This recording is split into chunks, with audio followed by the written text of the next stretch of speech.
Welcome to the Kindness Principles Podcast. I believe kindness is a cultural strategy that empowers people to create meaningful lives, healthier relationships, stronger organizations, and a world where everyone can thrive. My name is Cindy Smarsh, and I'm really glad you're here. Hello, everyone. Thank you for joining us on this beautiful day. I am so excited that we are in part 3 of the Workplace Wellness series with Cindy Smarsh, who is the CEO and founder of the Kindness Principles. And today she's going to talk about something that is not only important now, but it's one of the leading topics coming up in the future for good leadership. First person leadership. How you are affects everyone underneath you and how they affect everyone underneath you. So you're the tip of the pyramid. And so she's going to give us some tips about how to maintain the best possible first person leadership. So here she is, our favorite, Cindy Smarsh. I'm the favorite. Oh my gosh. Thank you, Sally. Thanks for having me and for doing this series. I hope that it's affecting corporations everywhere. So today I want to tell you a quick story about my own life and then introduce the concept of first person leadership that I have developed and discuss 3 ways that you can really demonstrate that in your organization starting today. And then I'm going to explain a bit about the business initiative I am on right now and give you an opportunity to receive my exclusive guide that is loaded with strategies on how to take first person leadership and then incorporate it into your teams and organizations to really help everyone thrive. So that's where we're going today. If you have questions, feel free to put them in the chat and we will address those as they come in as well. So thank you so much for being here. So it was when I was in my mid 40s that I really started to understand that I was disappearing in my own life. I was over functioning at home. I was over functioning at work. I was over functioning in my children's schools. I was saying yes to everyone and everything. I kind of jokingly say, but in all seriousness, I became like a living, breathing bobblehead, just saying yes to anyone who asked me to do anything. I was on boards in the community I was living in, was volunteering in several ways at a church. I was the club volleyball coach, and I'd never played volleyball. I was a Girl Scout leader. I mean, and I was the executive director of a nonprofit counseling center where the expectation was I would have a full client load of counseling clients and do everything else to run the center. In other words, take care of the staff, work with the board, do all the fundraising, all the grant writing, all of this, all of that. And at the same time, I was saying yes to a marriage that was very difficult. That was very, very difficult. And so I was over functioning literally everywhere and kind of getting lost in the shuffle, saying yes to everyone else and not saying yes to me. Well, finally, as I saw myself spiraling down, I knew I needed to change. And I attended a private retreat with Jack Canfield. And one day we were sitting in a mastermind experience and we were taking turns sharing our dreams with Jack and telling him all the reasons why we were not going for our dreams. So, in other words, giving him all of our excuses for not going for them. And I was one of those included. And when I was going down my list of reasons why I was not going for what I really wanted in my life, he turned to me and he said, Cindy, it is your job to live your life. And I don't know if you've ever had one of those moments in life, but this was one for me that it was like the clouds split open, and it was like, ah, it was like, oh my gosh, I need to take the leadership of my own life starting today. And that, my friends, is now what has evolved for me in business, what I coin first person leadership. So I went home from that retreat. I started making some serious decisions in my life where I was saying yes to my absolute yeses and saying no to my enlightened no's. I was beginning to um, really filter through the noise of my life and line myself completely up with my own value system and understanding like how to show up 100% authentically as myself. And as I took that leadership in my own life, I became a better leader at work and taught my team how to be leaders in their own lives, and how that has a wonderful trickle down effect to the mission that we were all doing together. So today I want to, long story short, my life is amazing since I took full responsibility for it. And that is the first way that you can demonstrate first person leadership, because first person leadership is saying, I am in charge of my own life and I am a leader in this business or organization. And so the buck stops here, right? I am responsible. I take 100% responsibility for my life and my work. And that may sound very simplistic, or like it doesn't mean much, it's just fluff, but it isn't just fluff. It's when you take it seriously, what you're really saying is that you're done blaming and you're done complaining. And that may sound like an impossible feat, but let's talk about this for a second. Because every time we blame a circumstance or another person, we are giving our power away in those situations. When we're pointing our fingers out this way, we're really saying, I have nothing in, I have no skin in this game. I can't do anything about this. And that is putting you in a position of powerlessness. And that's not being a leader. Leaders don't do that. Effective leaders don't do that. Same with complaining. If we just sit around and we complain about this and we complain about that, and in life, we might do that about the weather or the economy or the this or the that. Or at work, we might complain about this coworker, or we might complain about, whatever, last quarter's results, or whatever we might be complaining about, the lack of time off, overworking, whatever it is.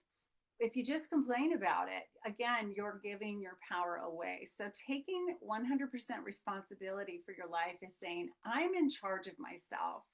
And I'm going to be intentional every day with the choices I make, the things I say, what I do and I don't do, and all of those things, and staying really conscious and self aware of that. So, again, let's just not waste time blaming and complaining. If you're unsatisfied about something or something's ineffective, that's, of course, we need to look at those things, right? We need to look at those and go, okay, where can I make a difference in that aligns with who I am in my life and in this organization, and what is something that is outside of my wheelhouse that needs someone else's attention or some other way to be attended to.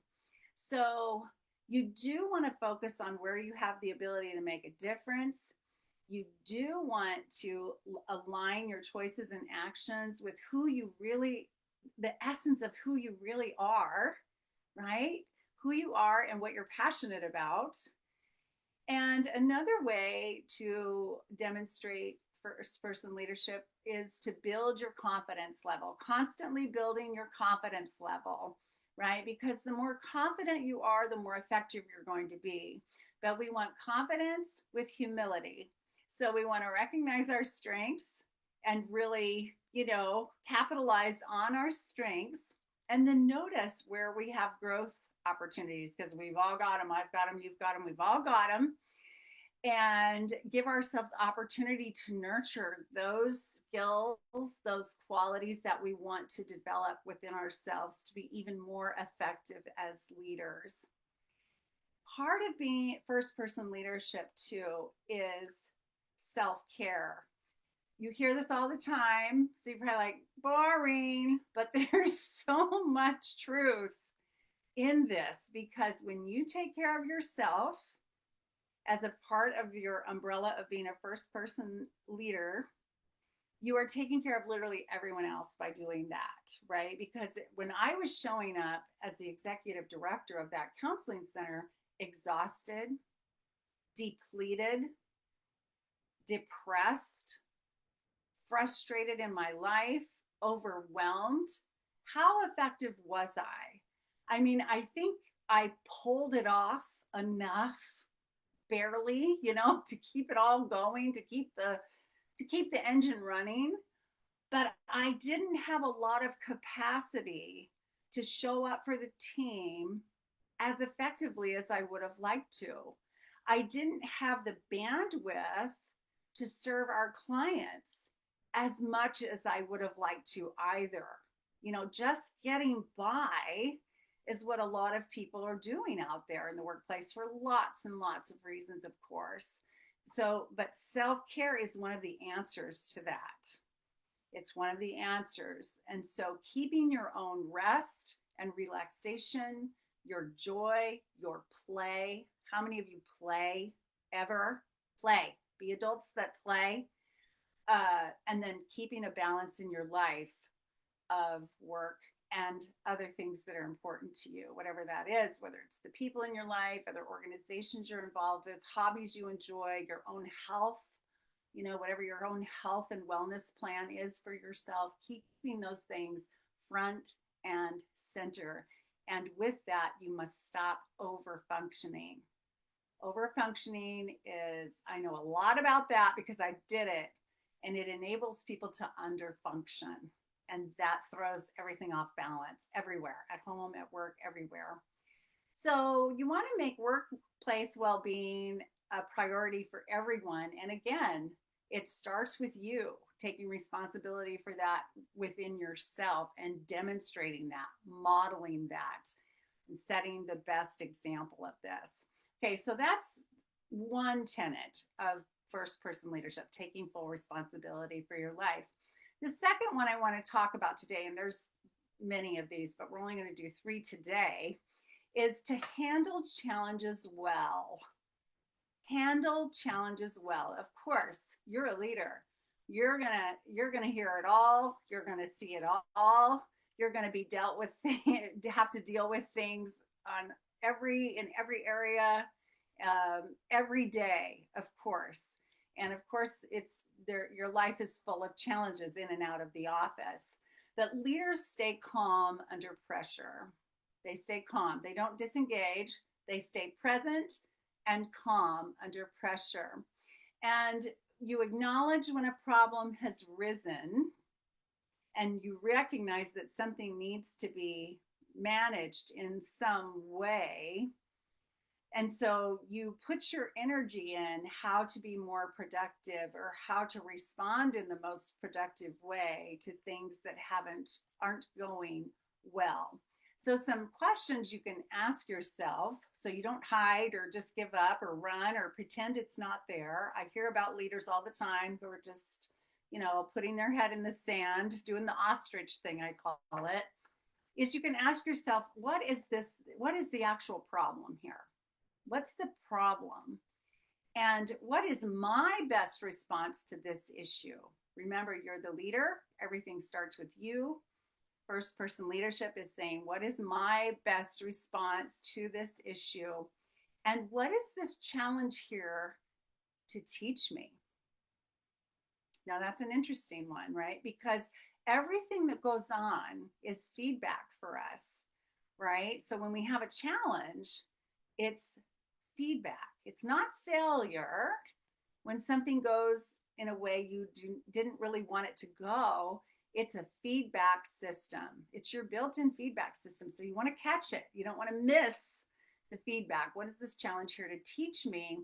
And how can I become stronger as a leader in this experience? That doesn't mean how can I become a more demanding leader? How can I be more harsh? How can I criticize more? That's not what I mean, but rather be a stronger leader where you really step into your confidence as a leader, your ability to have a higher vision for what's going on than maybe the average person would have, and begin to put systems in place to address whatever this is.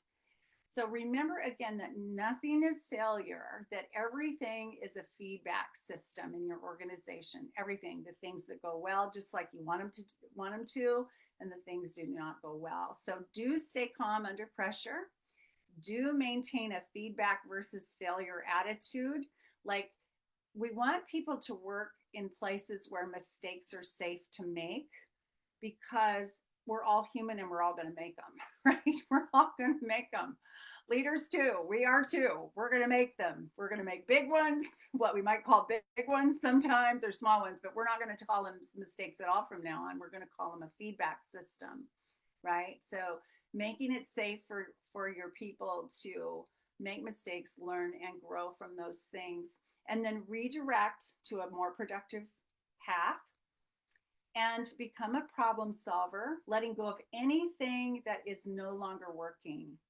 Notice what's no longer working. Declutter always in the systems you're working in. What is not working here? What initiatives aren't producing what we want them to produce? Or how can we tweak the things that we're doing to get the result that we actually want?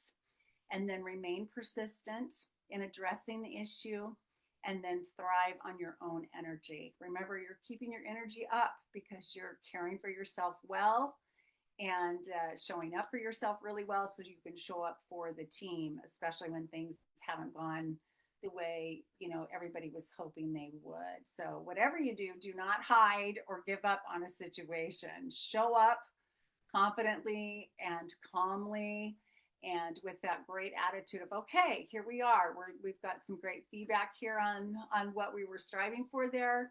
Now what is our next best step? So the third way to show up and demonstrate first person leadership is to communicate effectively.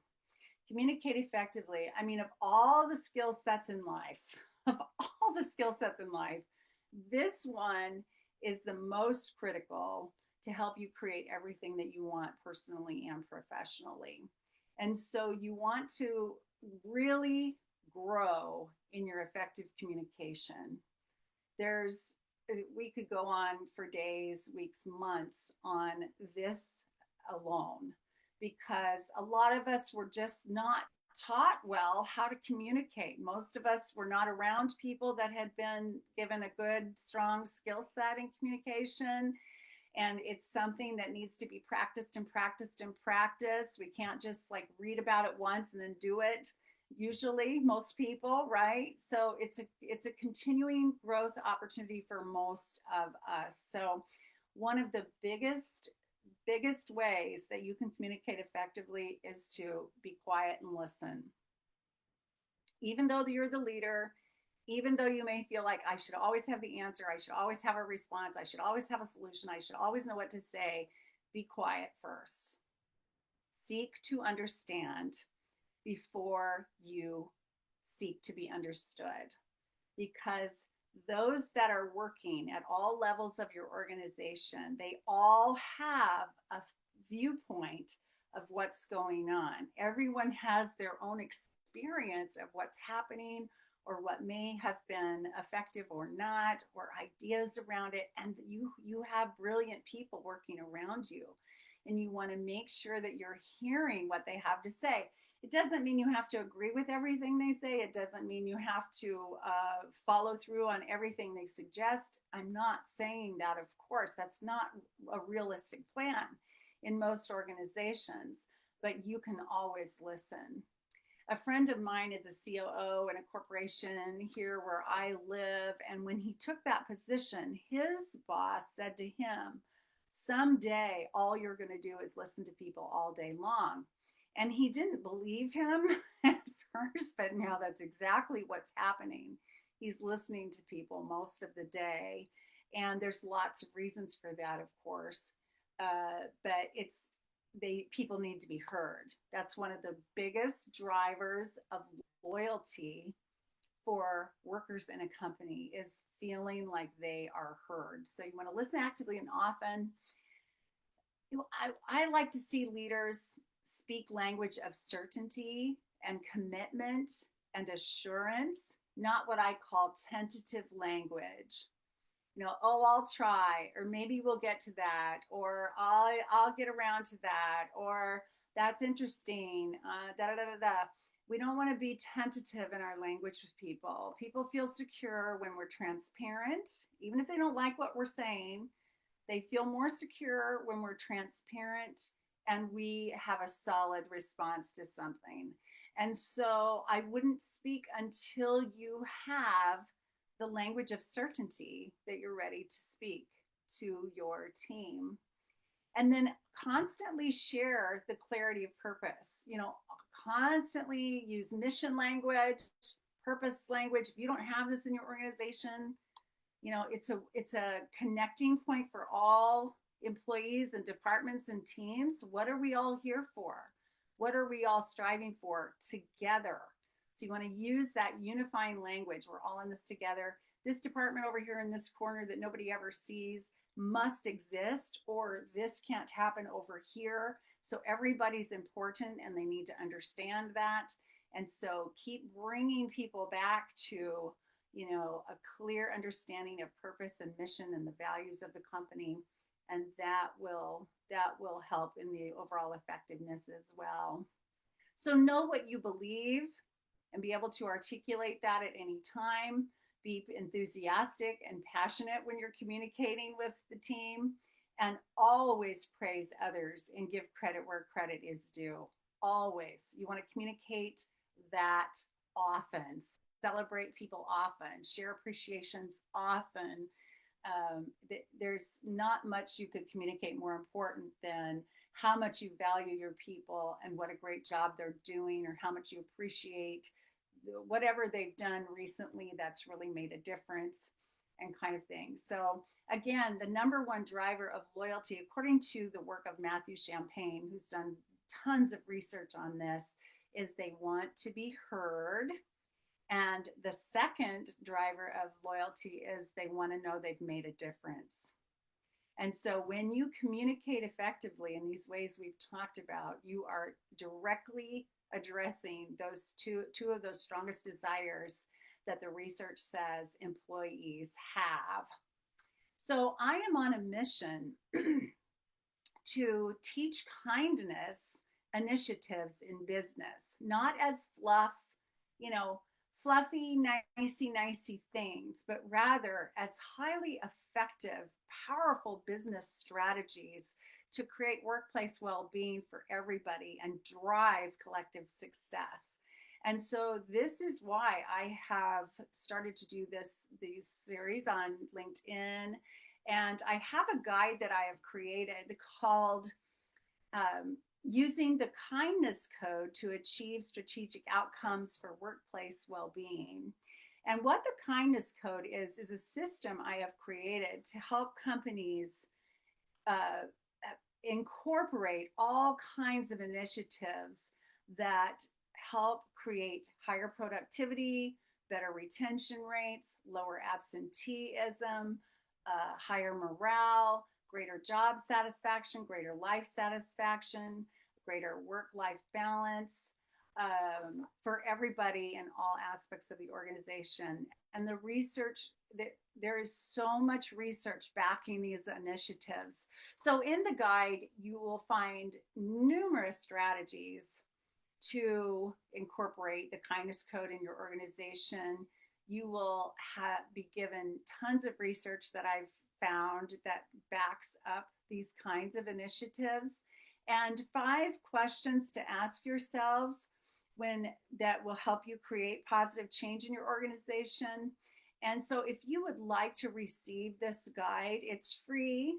I just need you to DM me on LinkedIn. Look for Cindy Smarsh on LinkedIn and all you need to do is give me your email address and the kindness code, or say something like, I want the kindness code, or I'd love your free guide about the kindness code, and give me your email address, and I will send you that guide personally. So that is what I have for you today. Do we have any questions in the chat, Sally?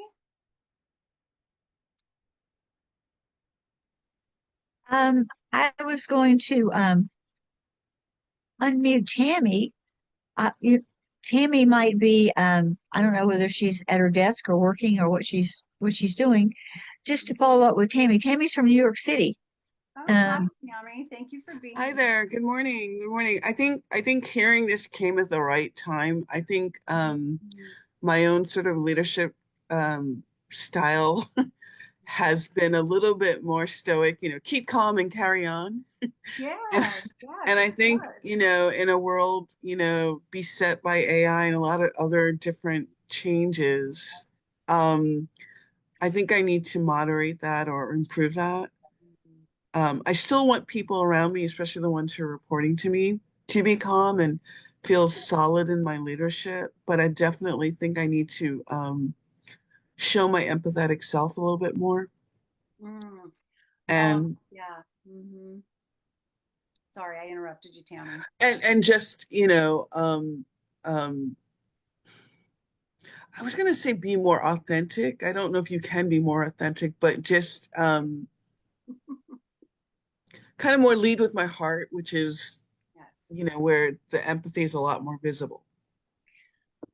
I love everything you're saying, Tammy, and I fully support you in where you're going with this, because what's especially, and I love that you mentioned AI, because it is a fantastic tool that's changing how we work as well, and everything, which and can be used in such positive, wonderful ways. And we are human beings. And there is no tool in AI that's ever going to replace the presence of a strong, calm, empathic leader like yourself. Never, never will it. And people are hungry for real connection. There is a hunger out there to have real connection. And it doesn't mean you have to wear your heart on your sleeve at work and come in and cry if you've had a bad morning. It doesn't mean you have to do that to be authentic or kind, but just being Tammy, like being who you are, being approachable, being your kind, caring self. I mean, I'm sure you have a lot invested in this company that you work in, a lot of your heart and soul and passion.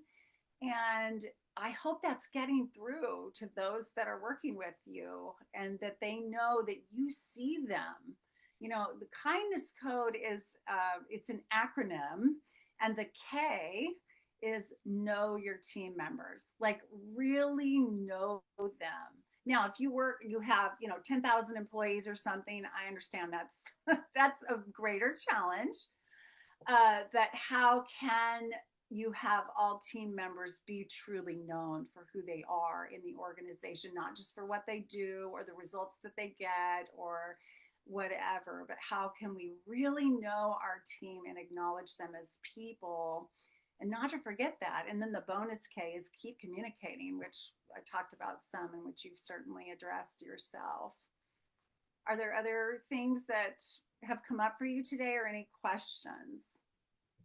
No, but it makes me think, never before have we asked people to react to change in such a quick fashion. And Mm. so, change is always hard, Mm-hmm. but change every month or every week Yeah, constantly, right? With technology is and then crazy. AI. It is kind of crazy, and we can like get overwhelmed. And then when people get overwhelmed, they shut down, right? They check out because they can't take all the fluidity going on. And so the fact that you recognize that is so fantastic, because then you can be sensitive to, how they're tracking the change, how they're flowing with it, and what could come along with those technical changes that you're asking people to make, that can support them in managing change. Because as human beings, of course, we are wired to resist change. Our brain goes into Hmm. fight, or flight or freeze because it equates change with danger. Something's different.